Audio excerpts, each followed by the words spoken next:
I've heard who's from Armley then? Somebody told me that someone's from Armley in Leeds. Yeah, right. You know why? You'll be familiar with the 24-hour off licence, I take it. Which one? Well, yeah. But this is about the time I tracked by drugs one night outside of there, and it did not work in my favour. It's called Cheeze. There's another one in Beeston as well. That's a shit all about. Right, this is called Cheeze. Over the mount, past the unused gym equipment, past the wild horses and the free base oxygen tent. I've got £5 left and I'm going to spend it right. Hopped up on a libation luxury to see me through the night. Past the pedo joke shop and the boarded up bus stop as the regulars from the Royal are ousted into the street by the cops.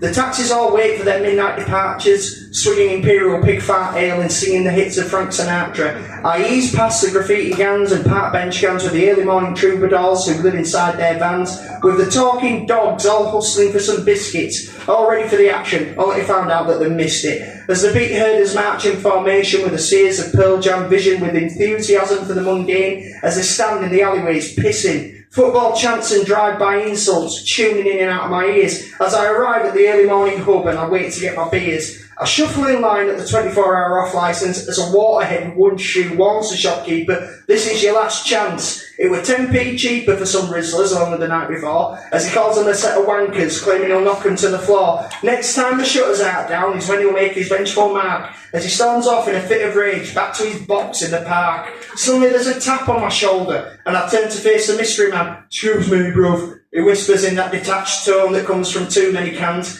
I expect the usual bullshit, whether for spare change, a spare cig, or even a fucking hand job, as he stares into the middle distance and I expect any second to be robbed.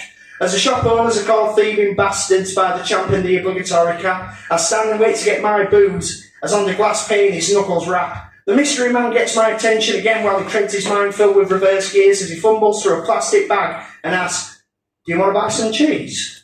At first I think he's speaking in tongues or using some kind of gutter code. He'll probably try and sell me some magic beans or a sarcastic talking toad.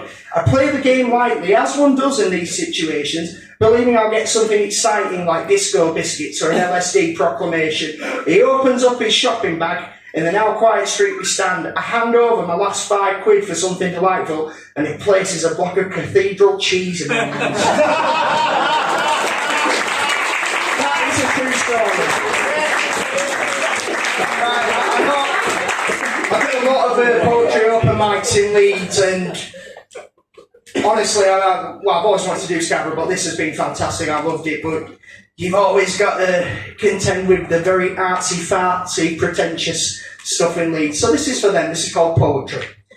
Poetry, no thanks, it's not for me. It's a lot of wank about birds and bees. It's about country estates and observing flowers. I've got TV box sets and fake news to while away the hours. I gave up on Shakespeare when first I learned about him in school, when Miss Watson-Days had me get up and read him in the classroom. I'm not one for sonnets that just so relate. They can't connect to my confounded state. I can't stand poetry, especially if it doesn't rhyme. Dr. Seuss had turned in his grave if he knew it at the time, to listen to some hippie dropout or tightly wound bin rave on about veganism or the fact that they're skin. Poetry, you can shove that bollocks up your tightly wound ass and choke on those nuances that make you feel smart. Your highbrow wordplay doesn't wash with me. I was never one for bedtime stories, so why the fuck should I give a fuck about poetry? Cheers.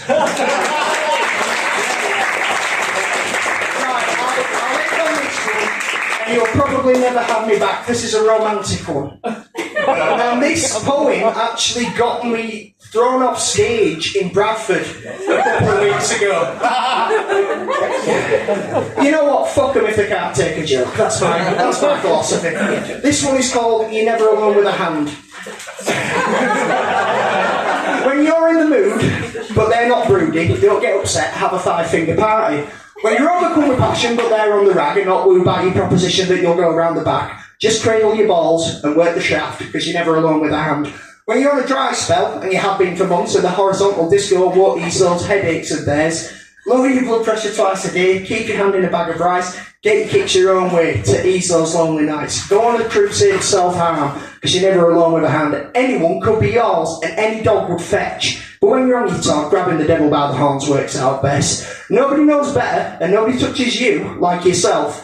Train that eye grip of yours for the betterment of your health. Spend some time with your favourite bland, because you're never alone with a hand.